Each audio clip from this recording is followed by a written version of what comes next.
말씀 마태복음 13장 44절부터 46절까지 말씀입니다.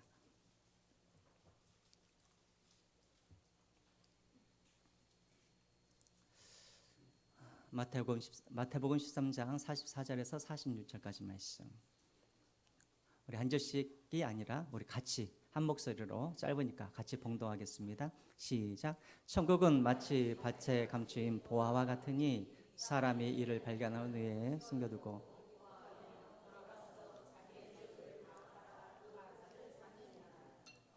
또 천국은 마치 좋은 진주를 구하는 장사와 같으니 극히 값진 진주 하나를 발견함에 가서 자기의 소유를 다 팔아 그 진주를 사느니라. 아멘. 우리 옆 사람들과 우리 같이 한번 인사하겠습니다. 당신은 하나님의 사랑받는 자녀입니다. 또 당신은 복된 자녀입니다. 또 사랑합니다. 축복합니다. 우리 같이 한번 인사를 나누시죠. 네. 감사합니다.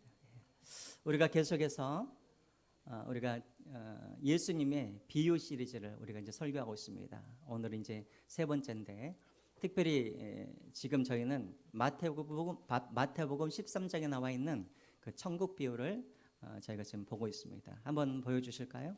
우리가 지금 13장에는 이렇게 7가지 비유가 나오는데 우리가 2주 전에는 씨 뿌리는 비유, 밭의 비유를 우리가 가지고 설교를 했죠. 여러분, 하나님의 나라는 어디서 시작되어지냐면 말씀이 증거되어지고 말씀이 심겨진 것에서 하나님의 말씀이 시작되어집니다. 교회가 교제도 중요합니다. 그리고 우리가 하나님을 믿을 때 기적을 체험하는 것도 중요합니다. 그러나 우리 믿음들이 자라나고 우리 마음에 천국이 그렇게 자라나기 위하여서는 반드시 무엇이 뿌려져야 되냐면 말씀이 뿌려져야 된다는 것입니다. 그러므로 여러분 늘 말씀을 듣는 자리에 계시기 바랍니다. 우리 신앙은 우리는 늘 질적인 것만 이야기하지만 사실 여러분 양도 무시할 수가 없는 것입니다. 그래서 여러분 늘 말씀을 듣는 자리에 있으시기 바랍니다. 그때 제가 말씀드렸죠. 말씀을 듣는 이 자리는 영적으로 가장 치열한 전쟁이 일어나는 곳이 어디라고 그랬어요? 말씀을 듣는 자리라고 그랬죠. 사단이 계속해서 우리의 말씀을 빼앗아가기 위하여서 그렇게 노력하고 있는 시간이 이 예배의 시간입니다. 그래서 여러분 지금 오늘 이 시간 사단이 가장 우리를 영적으로 공격하는 시간이 바로 이 시간이라는 것을 기억하시고 깨어서 기도하시면서 또 여러분들 긴장하시면서 오늘 예배를 들으시고 말씀을 들으시길 바랍니다. 지난주에는 우리가 알곡과 가라지 비유에 대해서 우리가 배웠습니다. 좋은 밭에 이 씨가 뿌려질지라도 때로는 이것이 열매를 잘 못 맺을 때도 있죠. 왜냐하면 옆에 항시 가라지라는 것이 함께 있기 때문에 그렇습니다. 근데 예수님께서 이상하게 가라지를 뽑으라고 말씀하시진 않죠. 왜 그렇습니까? 이 가라지를 뽑다가 알곡도 함께 뽑힐 수도 있으니까. 그래서 여러분 우리가 인생을 살다 보면 우리에게 이런 가라지와 같은 그런 환경, 가라지와 같은 그런 사람을 만날 때가 있습니다. 왜 하나님께서 이 사람을 이런 환경을 하나님께서 제거해 주시지 아니하시는가? 그것 때문에 우리가 망하지는 않습니다. 그것 때문에 우리가 죽지는 않습니다. 왜요? 하나님께서 다 알고 계시고 그 밭은 누구의 밭이라고 그랬어요? 하나님의 밭이라고 말씀드렸잖아요. 그렇죠?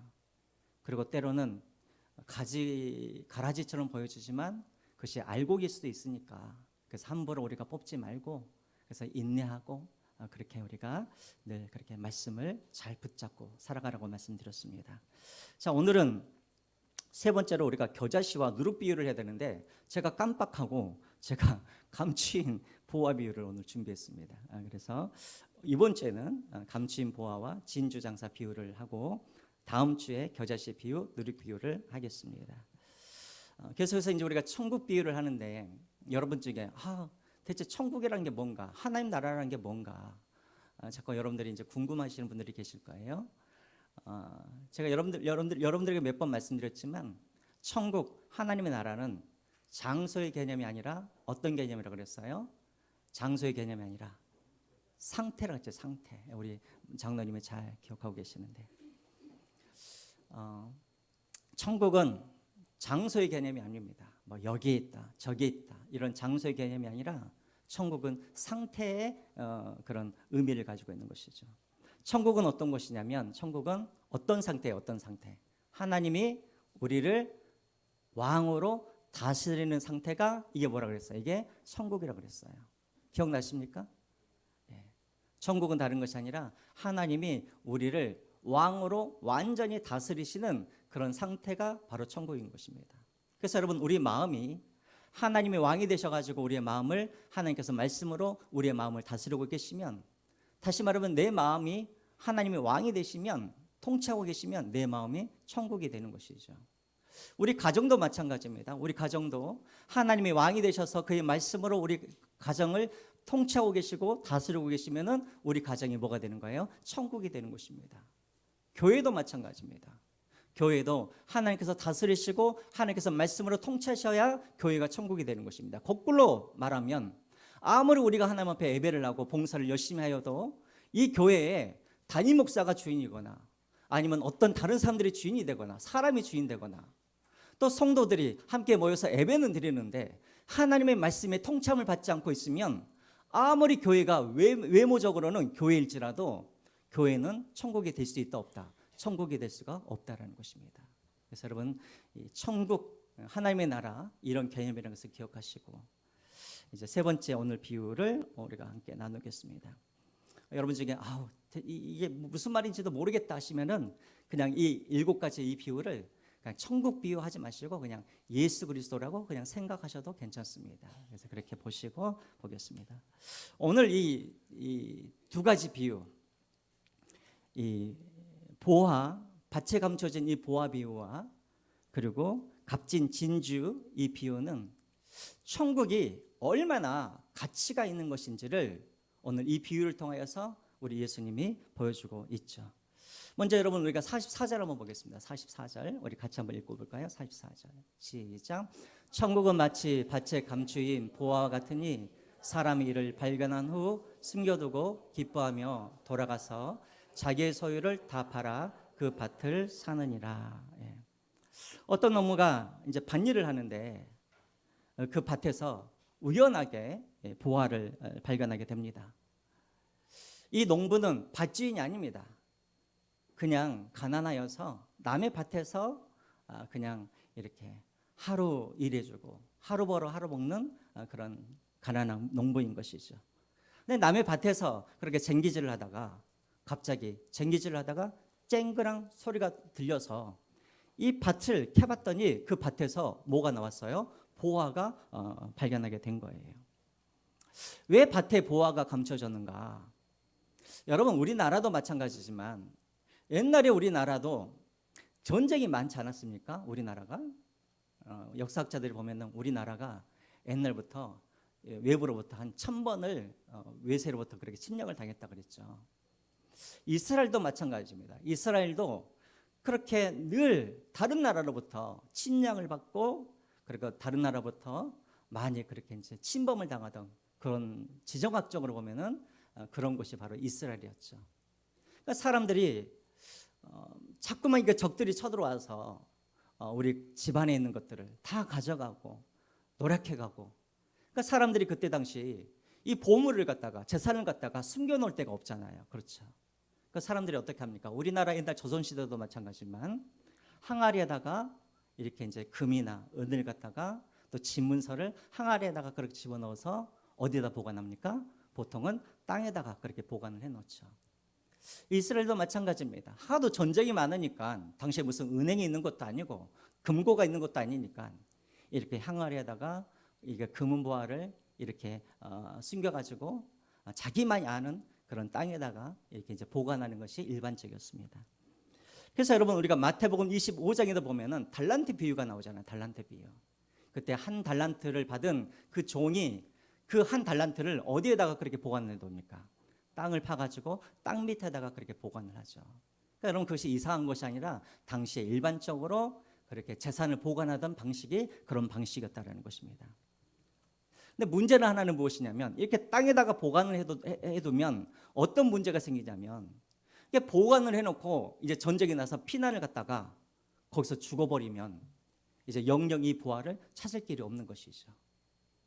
또 이 보화를 이제 깊숙이 숨겨놓는다고 숨겨놨는데 멀리 이제 갔다가 몇십 년 만에 다시 돌아왔는데 내가 이것을 어디에다 숨겨놨는지를 모르면은 이 보화를 이제 찾을 수가 없는 것이죠. 그래서 그렇게 주인 없이 그렇게 숨겨졌던 이 보화, 그런데 오늘 본문에 보면은 이 보화를 그렇게 이 농부가 밭을 갈다가 이 보화를 우연하게 그렇게 발견되었다라는 것입니다. 그리고 이제 45절과 46절에는 이제 진주 장사꾼의 비유가 나오죠. 어떤 진주 장사가 열심히 좋은 진주를 찾으면서 이렇게 돌아다니다가 드디어 진짜 값진 진주를 발견하게 됩니다. 그래서 집에 와서 자신의 가지고 있는 모든 그런 밭과 집과 모든 자기가 가지고 있는 진주를 다 팔아서 이 값진 진주를 그가 샀다. 이런 내용인 것이죠. 이것은 더 이상 설명이 필요가 없습니다. 여러분, 이것을 통해서 이제 우리에게 주시는 중요한 영적 진리가 몇 가지가 있죠. 첫 번째로는 천국은, 예수 그리스도는 내 노력으로 또 나의 어떤 그 계획으로 그 예수 그리스도를, 천국을 발견하는 것이 아니라 이 천국은 우연하게 발견되어지는 것이라는 것입니다. 이것이 첫 번째 우리에게 주시는 교훈이라는 것이죠. 이 농부도 한번 보십시오. 이 사람은 보물을 찾으려고 밭을 일군 것이 아니라 농사를 이게 지으려고 밭을 일굴다가 거기서 우연하게 이 보물을 그가 발견하게 된 것이죠. 여러분, 우리 중에도 대부분의 사람들이 바로 이런 경우일 수도 있습니다. 그러니까 우리가 우연히 친구를 따라서 교회에 왔다가 우연히 예수님을 믿는 사람들도 있고, 또 어떤 사람들은 우연하게 나의 의지와는 상관없이 믿는 가정에서 내가 태어나가지고 거기에서 예수님을 믿는 사람들도 있고, 또 어떤 사람들은 마음이 울적해서 그냥 교회에 그냥 한번 와서 예배를 드렸다가 우연하게 거기에서 예수님을 만난 사람이 있었었죠. 제가 전에도 여러분들에게 한번 말씀드렸지만, 제가 알고 있는 제 선배 하나는 명지대학교 수학과를 다니신 분이었는데 열심히 혼자서 하루 종일 그 고등수학이라 그러나요? 그 수학을 풀다가 결국은 이 수학의 원리 중에, 야, 하나님이 안 계시면 이렇게 이 수학의 원리가 이렇게 될 수 없다고 생각을 하고, 수학을 풀다가 한 번도 교회를 안 다닌 사람이 수학을 풀다가 예수님을 만나서 그래서 교회를 다녀서 지금 목사를 하고 있는 분들도 계십니다. 성경에도 이런 사람들이 있죠. 우연하게 자기가 예수를 발견하려고 발견했던 것이 아닌데 그런 사람들이 얼마나 많이 나옵니까? 특별히 사마리아 여인 같은 경우에 그냥 물을 마시려고 우물가에 갔다가 예수님을 만나게 되고, 거기에서 예수님을 믿고 영생을 얻고 또 천국을 그가 소유하게 되어지죠. 우리가 대부분 이제 그런 경우입니다. 또 반면에 진주 장사꾼처럼 일부러 진주를 찾아 나섰다가 만나는 그런 사람들이 있죠. 우리 중에도 그런 사람들이 있습니다. 물론 예수를 만나려고, 하나님을 만나려고 그랬던 것은 아니지만 이런 분들이 참 많이 있죠. 그냥 인생을 살다가 인생이라는 게 대체 뭔가, 또 대체 죽음이라는 것이 무엇인가, 또 죽음 이외에 어떤 세계가 있을 것인가, 이런 영적인 세계에 궁금하여서 예수님은 아닌데 어떤 영적인 어떤 진리를 찾아 헤매다가 예수님을 만나는 그런 사람들이 참 많이 있죠. 우리 성경에는 그런 사람이 누가 있냐면 요한복음 3장에 보면은 누가 나옵니까? 니고데모가 나오죠. 니고데모는 이미 유대인이었고 하나님을 믿는 사람이었지만 늘 그 안에 영생에 대한 그런 목마름이 있었던 사람입니다. 그래서 그가 예수님이 예루살렘에 오셨다는 이야기를 듣고 이 니고데모가 밤중에 몰래 예수님을 찾아가서 영생에 대해서 묻다가 예수님으로부터 그 답을 듣고 그가 예수님을 믿고 천국을 소유하게 된 사람이 바로 니고데모와 같은 이런 경우인 것이죠. 그러니까 여러분, 오늘 이 본문에 보면은 진주 장사도 마찬가지고 그리고 농부도 마찬가지고 그들이 어떻게 이 보화와 진주를 발견했냐면 우연히 발견됐다는 것이에요. 우연히. 이게 바로 우연의 은혜성이라는 것입니다. 여러분, 우연히 발견됐다는 말은 무슨 말이냐면 거기에는 내 노력이라든가 어떤 나의 어떤 계획이라든가 나의 어떠함이 아니라 그것은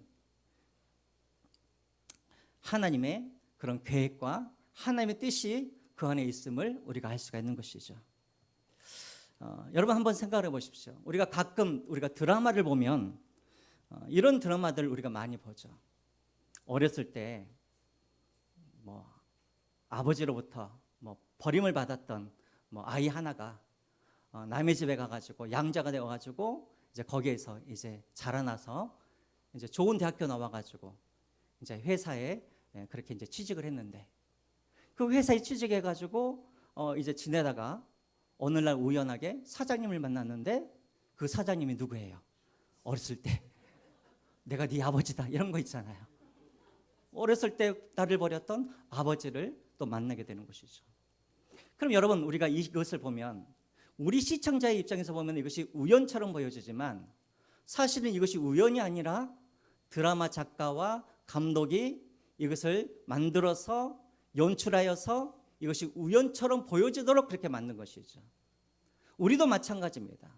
우리도 인생을 살다 보면 우연히 우리가 예수님을 만난 것 같고, 또 내가 내 친구로 인하여서 내가 또 믿는 가정에 태어나가지고 내가 우연하게 내가 예수님을 만난 것 같지만, 그러나 우리 뒤에는 이 모든 것들을 연출하고 계신 분이 계신다라는 거예요. 그분이 누구십니까? 바로 하나님이라는 것이죠. 하나님 우리를 선택하시고 하나님께서 우리를 예정하셔서 하나님의 때에 하나님께서 우연이라는 것, 이것을 통하여서 우리로 하여금 예배 자리에 나오게 하고, 우리로 하여금 복음을 듣게 하고, 우리로 하여금 예수님의 말씀을 듣고 천국을 소유하는 그런 사람으로, 그렇게 우리에게 천국을 소유하도록 그렇게 우연이라는 것을 통하여서 우리에게 이 선물을 주셨다는 것입니다. 이것을 우리가 성경적으로 우리가 이것을 하나님의 섭리라고 우리가 말을 하죠. 여러분, 그렇습니다. 오늘 이 자리에 저와 여러분들이 오늘 이 자리에 우리가 있는 것은 이것은 우연이 아닙니다.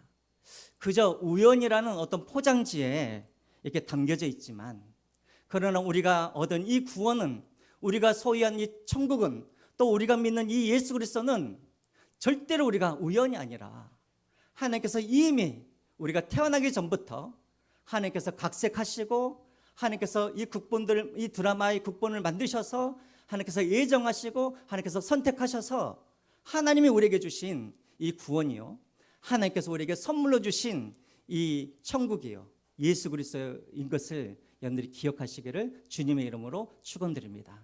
그래서 여러분, 내가 오늘 이 자리에 나온 것은 내가 나의 의지로 내가 예수를 믿고 싶어서 내가 나온 것이 아니라 정말 주님의 그런 애정하심과 하나님께서 우리를 은혜를 베풀어 주셔서 오늘 우리가 이 자리에 있고 하나님의 자녀가 된 것을 늘 기억하시고, 그 하나님의 은혜에 감사하는 저와 여러분들이 되시기를 주님의 이름으로 부탁드립니다. 자, 그리고 이 비유에 이제 정말 중요한 것은 무엇이냐면, 얼마나 이 천국이, 얼마나 이 예수 그리스도가 가치 있는가를 오늘 이 비유가 그것을 보여주고 있다는 것입니다. 그 가치가 얼마나 가치 있다는 것을 보여주기 위해서 오늘 이 본문에는 이 두 사람이 똑같이 한 행동이 있습니다. 어떤 행동을 했습니까? 우리 먼저 44절 한번 보시기 바랍니다. 이 보화를 발견한 후에 이 농부가 뭘 합니까? 돌아가서 자기의 소유를 다 팔아 그 밭을 샀느니라. 밭을 왜 사요? 밭을 사야 그 보화가 누구의 것이 되니까? 내 것이 되니까. 또 여러분, 우리 진주장사도 마찬가지입니다. 45절과 46절에 보시면은 이 진주장사도 그 진짜 좋은 진주를 발견한 다음에 그가 그냥 가만히 있었던 것이 아니라 그도 자기 집으로 돌아가가지고 자기의 모든 소유를 다 팔아서 뭘 샀어요? 그 진주를 그가 샀다라는 것입니다. 자, 여러분, 오늘 이 본문을 통해서 우리에게 보여준 건 뭐냐면, 얼마나 이 보화가 가치가 있는지, 얼마나 이 진주가 가치가 있는지 무엇을 통해서 보여주고 있습니까? 나의 모든 소유를 뭐 했다는 거예요? 다 팔았다는 거예요. 여기서 중요한 게 있습니다. 다라는 단어입니다. 다. 그러니까 여러분, 이 농부도 그 보화를 얻기 위해서 그는 자기의 재산의 그냥 일부를 판 것이 아니라 어떻게 팔았어요? 자기의 모든 소유를 다 팔았다라는 거예요. 이 말은 무슨 말이냐면, 그 보화는 내가 가지고 있는 모든 소유를 다 팔아서 살 만큼 그만큼 뭐가 있다는 거예요? 가치가 있다는 것이죠. 좋은 진주도 마찬가지입니다. 좋은 진주도 이 진주 장사가 가지고 있는 모든 진주, 모든 집, 모든 재산을 다 팔아서 이 좋은 진주 하나를 얻을 만큼 이 좋은 진주가 하나가 그만큼 가치가 있다는 것입니다.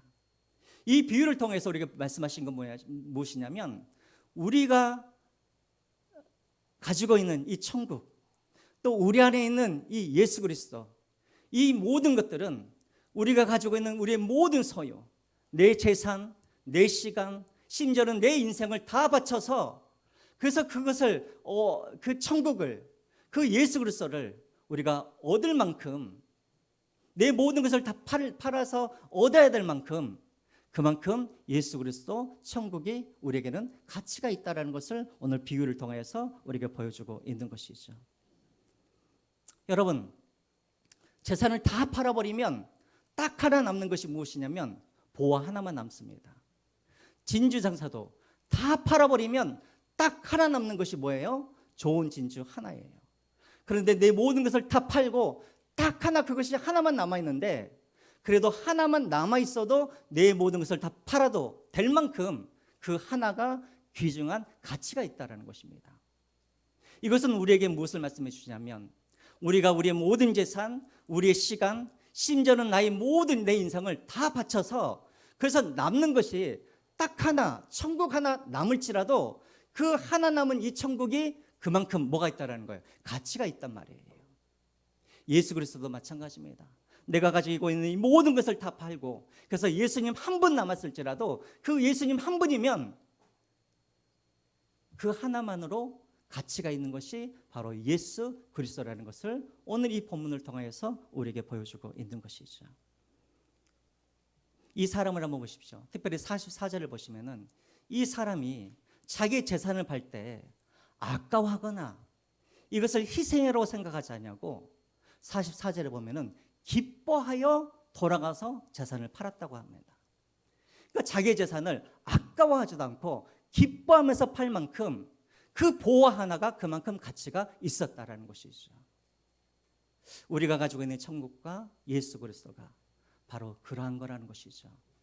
우리가 희생하면서 내 인생을 파는 것이 아니라, 우리가 어쩔 수 없이 내 인생을 드리는 것이 아니라, 우리가 기뻐하면서 내 인생을 포기하면서까지라도 우리가 얻을 수 있는 그 천국, 우리가 내 모든 것을 다 포기하고 우리가 얻을 수 있는 그 예수 그리스도, 그 한 분이면 그만한 가치가 있다는 것을 오늘 본문을 통해서 우리가 보여주고 있는 것이죠. 제가 이렇게 설교를 해도 여러분 중에는 머리로는 천국이라는 것이 참 가치가 있지, 또 여러분들은 우리가 머리로는 그래 예수 그리스도가 참 중요하지, 이것을 알지만 실질적으로 우리가 살아갈 때는 정말 예수님이, 천국이 그만한 가치가 있는지 우리는 알 길이 없죠. 실질적으로는. 그럴 때 여러분, 제가 실제적인 방법을 하나 가르쳐 드리자면, 여러분들의 신앙이 좀 점점점 식어가거나 여러분들의 천국의 가치를 여러분들이 잘 모르실 것 같으면 여러분들이 한번 가까운 큰 병원에 한번 가보십시오. 장례식장에 한 번만 갔다 오시면, 그리고 여러분들 특별히 안병동이라든가 중환자실을 한번 이렇게 쭉 돌아보시면은, 내가 믿고 있는 이 천국이, 내가 지금 소유하고 있는 이 예수 그리스도가 얼마나 가치 있다는 것을 우리는 단 몇 분이면 우리는 깨달을 수가 있는 것이죠. 여러분 혹시 안병동이나 중환자실을 가보셨습니까? 거기 한 환자가 그 수십 개의 그런 어떤 약 기계에다가 그 호스에다가 자기 몸에다 꽂고, 왜 그렇습니까? 단 1분이라도, 단 10분이라도 더 살고 싶은 생명에 대한 그런 강한 열망이 있기 때문에 자신들의 그런 모든 그런 재산과 시간을 다 투자하여서 지금 그렇게 생명을 연장하고 있는 사람들이 얼마나 많은지를 모릅니다. 여러분, 제가 한번 이 사람을 소개하고 싶습니다. 이 사람은 누구냐면 브라이언 존슨이라는 사람입니다. 한번 그림을 한번 보여주시겠어요? 이 사람은 IT 기업을 세워가지고 돈을 수조 원을 벌었던 사람이에요. 근데 이 사람은 삶의 목표가 무엇이냐면, 나는 절대로 죽지 않겠다라는 것이 이게 삶의 목표예요. 그러니까 매해마다 이 사람이 30억씩 투자를 해요. 어디다가? 자기 옆에 주변에 전문가 그룹 30명을 이렇게 두어요. 그리고 그 사람들로 하여금 어떻게 하냐면 자기의 그런 수면 관리, 음식 관리, 자기의 몸 관리를 다 하도록 30명에 그렇게 그것을 맡기는 거예요. 30억 투자하여서. 심지어는 이 사람이 오래 살고 싶어서 어떻게 하냐면은 그의 아들이 17살, 18살 때 아들의 피를 갖다가 한 달에 1리터씩 아들의 피를 수혈을 받았어요. 그래서 뉴스에서 뉴스에서 거기 방영이 됐어요. 아들의 피를, 젊은 피를 1리터씩 그렇게 수혈을 받아가지고 6개월 동안 이제 그 일을 한 거예요. 근데 지금 이 사람이 어떻게 되었습니까? 그렇게 하루라도 10년이나 1년이라도 더 살기 위해서, 더 젊어지기 위해서 매해마다 수십억을 그렇게 투자하고, 심지어는 아들의 그런 피까지 그렇게 그가 수혈을 받고 살아가는데, 최근에는 자가면역 질환에 걸려가지고 지금은 그렇게 병치레를 하고 있다고 합니다. 여러분 또 그 다음 걸 한번 보여주실까요? 우리가 너무나 잘 알고 있는 챗 GPT를 만들었던 샘 울트먼이라는 사람이 있습니다. 이 사람도 몇 년 전에 자기 돈 3천억을 투자해가지고 회사를 하나 차렸어요. 바이오 회사. 그걸 왜 차렸냐면, 이 사람의 목표가 무엇이냐면 1년이라도 사람의 생명을 연장하기 위한, 그래서 바이오 회사를 차린 거예요. 이 사람도 무엇에 대한 두려움이 갖고 있냐면 죽음에 대한 두려움을 갖고 있는 거예요. 그래서 계속해서 연구를 통해서 1년이라도 인간이 오래 살 수만 있다고 한다면 자기는 챗 GPT를 통해서 번 그 모든 돈을 다 자기가 투자하겠다고. 그래서 지금 그 연구를 하고 있는 거예요. 또 그 다음 사람 한번 볼까요? 누군지 아시겠습니까? 스티븐 잡스. 누구예요? 애플 회사 창시자죠. 스티븐 잡스가 2003년도에 췌장암에 걸렸죠. 췌장암에 2003년에 걸려가지고 그가 가지고 있는 모든 돈을 다 쏟아부었어요. 뭐 하는데? 췌장암 이것을 고치려고. 그래서 당시에 최첨단의 그런 모든 그런 의료기술을 다 동원해가지고 치료를 받고, 그렇게 8년 동안 자기의 모든 돈을 다 쏟아서 그렇게 췌장암을, 자기의 그 생명을 연장하려고 열심히 그렇게 했는데, 2003년에 췌장암 발견해가지고 2011년도 8년 살다가 그렇게 이제 죽게 되었죠. 여러분, 이런 사람들만 있는 것이 아닙니다. 지금도 1년이라도 더 살기 위해서, 아니 단 한 날이라도 더 살기 위해서 지금 많은 사람들이 자기 막 수백억, 수천억을 갖다가 그 생명을 조금 연장하기 위해서 자기 모든 것을 다 투자하는 사람들이 한둘이 아니라는 것입니다. 제가 오늘 왜 이 말씀을 드리냐면, 지금도 하나님을 믿지 않는 사람들도 이게 생명이라는 가치를 알고 자기 모든 것을 다 투자하고 있는 그런 상황에, 왜 천국의 가치가 있고 왜 예수 그리스도가 가치가 있는가? 우리 예수님은 우리에게 약속하신 것이 하나가 있기 때문에 그렇습니다. 예수님은 우리에게 생명을 주시겠다고 약속하셨는데, 그 생명은 1년짜리 생명이 아니라 10년짜리 생명이 아니라 100년짜리 생명이 아니라 어떤 생명? 영원한 생명을 우리에게 주시겠다고 약속을 했다라는 것입니다. 만약에 여러분 지금도 1년이라는 이 시간을 연장하기 위해서 지금도 수많은 백만장자들이 1,000억, 2,000억을 그렇게 투자하고 있는데, 만약에 영생을 주겠다고 한다면 여러분 그 가치가 돈으로 이것이 환상이 될 수가 있겠습니까? 우리 예수님께서 약속하셨죠. 요한복음 말씀 한번 보겠습니다. 요한복음 11장 25절과 26절 말씀 같이 읽겠습니다. 시작. 나는 부활이요 생명이니 나를 믿지 않는 죽어도 살겠고 무릇 살아서 나를 믿는 자는 영원히 죽지 아니하리니 이것을 네가 믿느냐. 우리 예수님께서 말씀하십니다. 나는 부활이요 나는 생명이니. 우리 예수님은 우리에게 단지 조금 더 좋은 그런 삶, 조금 더 오래 사는 그런 삶이 아니라, 우리 예수님은 우리에게 무엇을 약속하셨냐면, 너희들이 나를 믿기만 하면 내가 너희들에게 이 세상에서는 경험할 수 없는 그런 놀라운 그런 안식과, 그리고 이 세상에서는 경험할 수 없는 그런 영원한 생명을 우리에게 주시겠다라고 우리 예수님께서 우리에게 약속하고 계십니다.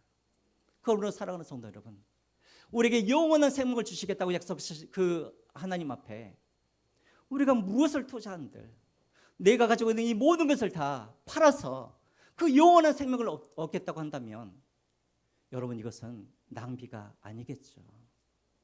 여러분 이것이야말로 지혜로운 선택이고 이것이 바로 지혜로운 그런 투자라고 우리가 할 수가 있겠습니다.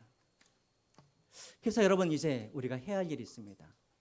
정말 우리 예수님이 정말 나에게 영생을 주실 만한 그런 분이라고 여러분들이 믿는다고 한다면 이제 우리가 해야 할 일이 하나가 있습니다.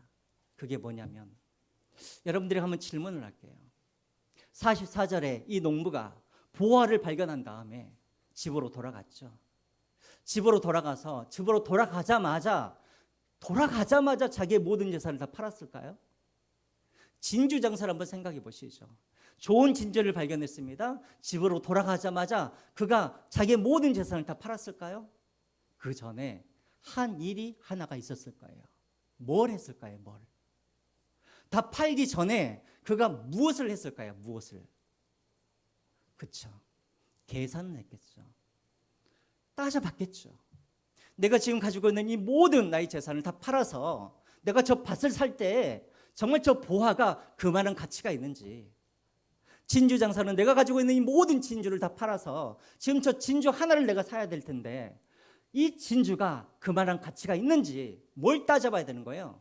계산을 해봐야 되는 거예요. 계산을. 오늘 저와 여러분들도 마찬가지입니다. 우리가 예수님을 우리가 알고 우리가 예수님을 발견했다고 한다면 그 다음에 우리가 해야 할 일이 무엇이냐면 계산을 해야 된다는 계산을. 이것은 저의 말이 아니라 예수님께서 하신 말씀이에요. 우리 누가복음 우리 11장 28절과 30절입니다. 너희 중에 누가 망대를 세우고 잘진데 자기의 가진 것이 중공하기까지 족할는지 먼저 앉아 그 비용을 계산하지 아니하겠느냐. 그렇게 아니하여 기초만 쌓고 능히 이루지 못하면 보는 자가 다 비웃어 이르되 이 사람이 공사를 시작하고 능히 이루지 못하였다 하리라 라고 되었습니다. 예수님도 말씀하시는 거예요. 너희들이 나를 따라오려고 하면은 먼저 계산을 하라는 거예요. 나를 따라올 때 너희들이 버려야 되고 너희들이 포기할 것들이 그것이 많은데 나를 따라오는 것과 그리고 너희들이 포기할 것들을 계산해 봐서 내가 나를 따르는 것이 더 그것이 가치 있으면 계산한 다음에 나를 따라오라는 거예요. 그래야지 중간에 포기하지 않으니까. 우리도 마찬가지입니다. 여러분, 우리가 교회를 와서 많은 성도들이 계산을 하지 않아요. 계산을 하지 않고 따라가다가 포기하는 분들이 얼마나 많은지를 몰라요. 그 대표적인 사람이 누구입니까? 부자 청년이죠.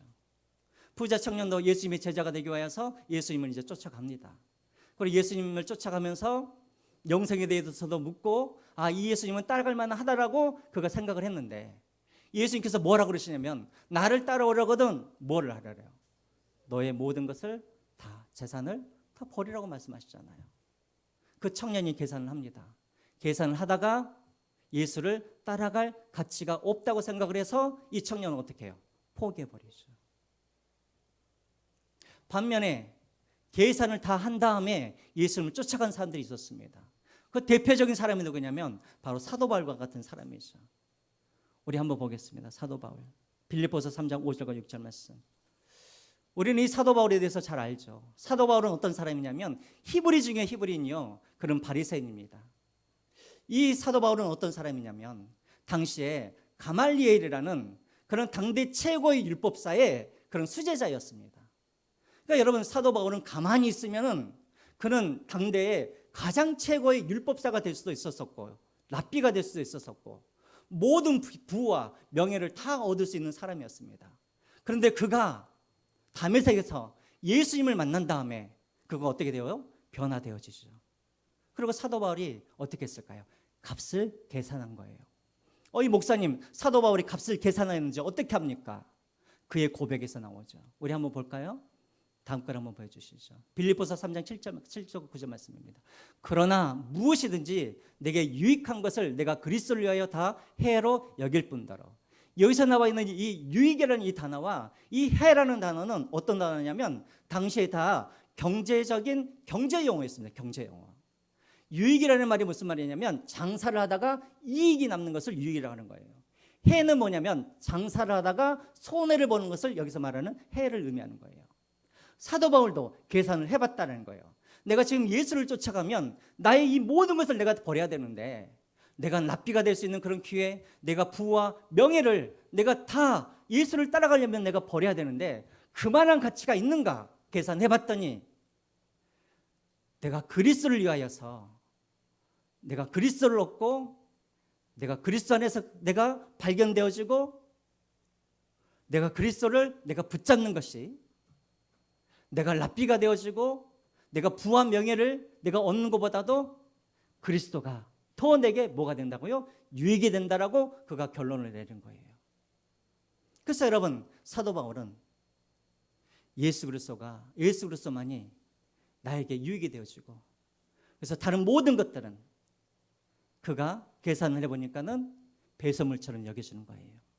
그래서 다른 모든 것들을 버리고 오직 예수님만을 쫓아가는 그런 이방인의 그런 사도로 그가 평생 예수를 위하여서 그렇게 살아가는 것을 우리가 보게 되어집니다. 또 다른 사람들이 있죠. 우리 한번 보시면은 요한복음 3장에 한번 보시기 바랍니다. 요한복음 19장이죠. 19장. 요한복음 19장에 보면은 아리마대 사람 요셉과 니고데모라는 사람이 나오죠. 이 두 사람은 다 어떤 사람이냐면 당시 유대인이었고 이 둘 다 산헤드린 공회에 온 사람들이었습니다. 다시 말하면 당시에 그런 유대인 중에서도 이들은 아주 높은 자리에서 부와 명예를 다 누렸던 사람들이었던 것이죠. 근데 지금 이 장면은 어떤 장면이냐면 예수님께서 십자가에 못 박혀 죽으셨는데 제자들은 다 도망가 버리고 그 누구도 예수님의 시신을 수습하여서 장사 지내는 사람이 하나도 없었습니다. 장사를 지내준다는 말은 무슨 말이냐면 그 사람이 예수님의 제자라는 그런 의미인 것이죠. 그래서 아무도 두려워서 나서는 사람이 없었을 때 누가 나서냐면 아리마대 사람 요셉과 니고데모가 나서서 예수님의 장례를 치러주죠. 지금까지는 그들이 예수님의 제자라는 것을 드러내지 않았습니다. 왜요? 그동안에는 그들이 계산을 하고 있었겠죠. 내가 예수를 쫓아가는 것과 예수의 제자가 되는 것과 그리고 내가 가지고 있는 이 모든 것들을 다 파는 것과 내가 지금 누리고 있는 이 부와 명예를 다 내가 포기하는 것과 어떤 것이 내가 더 유익인지를 아마 계산하고 있었을 것입니다. 그런데 예수님께서 십자가에서 못 박혀 죽으신 그 순간 그들은 계산을 끝내죠. 이제 내가 이 예수를 위하여서 내 모든 것을 다 포기했다라는 그런 결심을 가지고 모든 제자들이 다 숨어 있었을 때 이 두 사람이 자기의 모든 것들을 다 포기하고 예수의 제자라는 것을 드러내게 되어지죠. 그리고 이들이 나타나서 예수님의 그런 시신을 수습하고 그들이 장례를 치르지 않습니까? 그 뒤에 이야기는 나오지 않지만 이 일로 인해서 아마 이 두 사람들은 아마도 출교를 당하였거나 산헤드린 공회에서 그들이 그 자격을 박탈되어서 그렇게 살아가지 않았을까 그렇게 되어집니다. 사랑하는 성도 여러분, 오늘 이 본문을 통해서 우리에게 말씀하고 있는 것이 있죠. 우리는 과연 계산을 했느냐는 것입니다. 사랑하는 성도 여러분, 여러분들은 지금 예수님을 믿고 내가 천국을 소유하였다고 하는데 여러분들 정말로 계산을 하셨는지,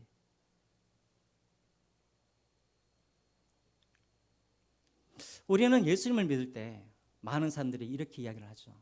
내가 예수님을 위하여서 내가 희생하였다.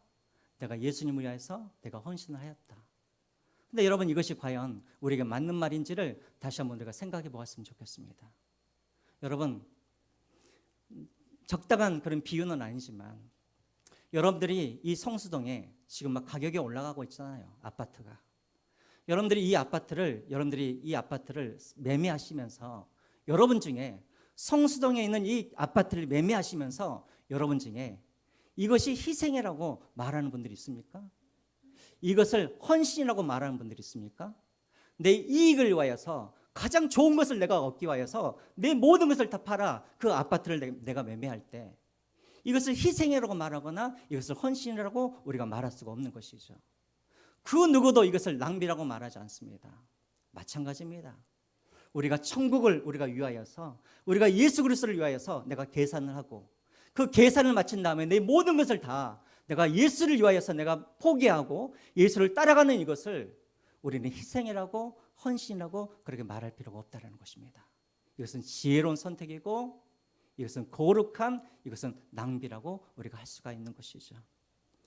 여러분 오늘 이 비유를 통해서 우리가 기억하십시오. 우리가 천국을 얻는 것은 더 좋은 것을 얻기 위하여서 덜 좋은 것을 파는 것이 이것이 바로 천국을 얻는 그런 방법입니다.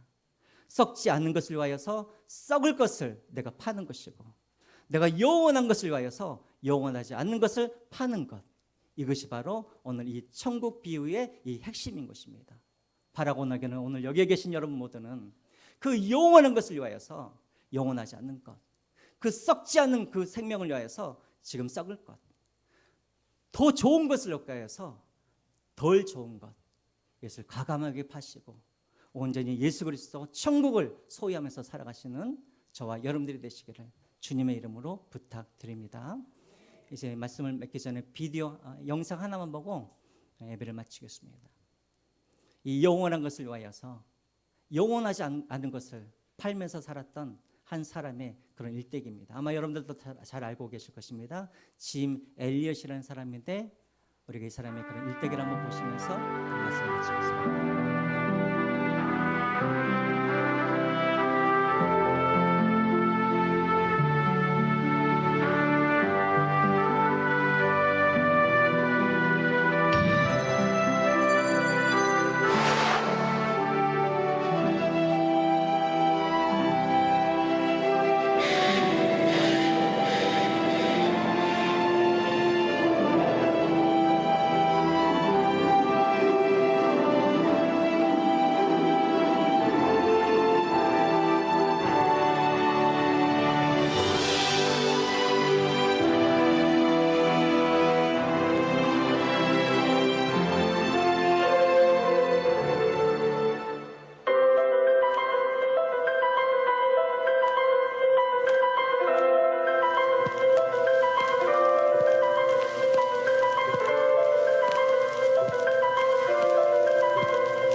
마지막에 영원한 것을 위하여서 영원하지 않는 것을 버리는 것은 바보가 아니다, 낭비가 아니다. 이것을 말한 사람이 바로 저기에서 선교를 하다가 죽었던 짐 엘리엇의 그런 고백이었습니다. 이제 말씀을 맺겠습니다, 여러분. 우리 중에 혹시 여러분 중에는 예수님을 믿는데 어떻게 하면은 내 모든 것을 포기하지 않냐고, 내 것을 남기면서도 예수님을 따라갈까, 이런 것 때문에 고민하는 분들이 계십니까? 어떻게 하면 내가 나도 편하면서 그렇게 예수님을 내가 내 인생도 즐기면서 예수님도 내가 믿으면서 그렇게 내가 천국에 들어갈까? 이것을 고민하고 계신 분들이 계십니까? 다시 한번 이 시간 계산해 보시기 바랍니다. 계산해 보시고 계산이 끝나면 그런다 그래서 또 예수님 떠나지는 마시고 계산이 끝나면 이제는 편한 것, 다른 어떤 것들 아까워하지 마시고 여러분들의 인생을 그렇게 주님 앞에 그렇게 드릴 수 있는 절대 그것이 낭비가 아니라는 것을 기억하시고 여러분들의 남은 전 인생을 주님 앞에 드림으로 그 천국을 소유하면서 살아가시기를 주님의 이름으로 부탁드립니다. 우리 찬양하시